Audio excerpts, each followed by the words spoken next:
Hey guys, nung Lunes nga, July 31 ay pumunta kami sa San Juan, Batangas at dito kami dumaan sa Tagaytay para walang traffic kasi pag doon kami dadaan sa Laguna baka ma-stuck kami sa traffic. Kaya kami pupunta sa San Juan, Batangas guys dahil meron kasing nakuhang lupa doon yung mama ko at tita ko.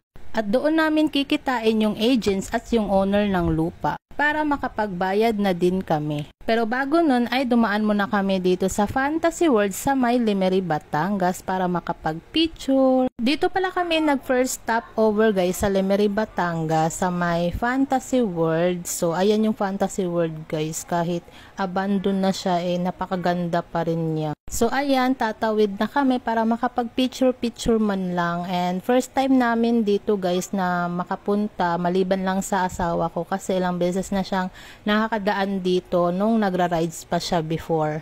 At ayan yung view, napakaganda and buti na lang hindi umuulan yung araw na yan and weekdays kami pumunta so walang masyadong tao. Pag weekends daw guys sobrang dami daw tao dyan and maraming mga riders na pumupunta, namamasyal. So ayun, bumiyahe na ulit kami guys papuntang San Juan, Batangas dahil nasa 2 hours pa yung biyahe namin. Buti na lang guys, yung araw na yan ay ang ganda ng panahon at hindi siya umuulan.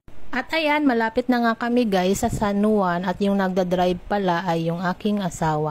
At ito na nga guys, andito na nga kami sa office sa San Juan and ang dami nang naganap dyan. Pero ayan, binibilang na ni ate yung binayad namin sa lupa. And after namin dun sa office guys, ay sinusundan namin tong puting sasakyan. Dahil pupuntahan na namin yung lupa na nakuha ng mama ko at tita ko. So yung lupa pala na nakuha ng mama ko guys is nasa 1,000 square meter. Tapos yung sa tita ko naman ay nasa 300 square meter. So hanggang dito na lang guys. Salamat sa inyong panonood.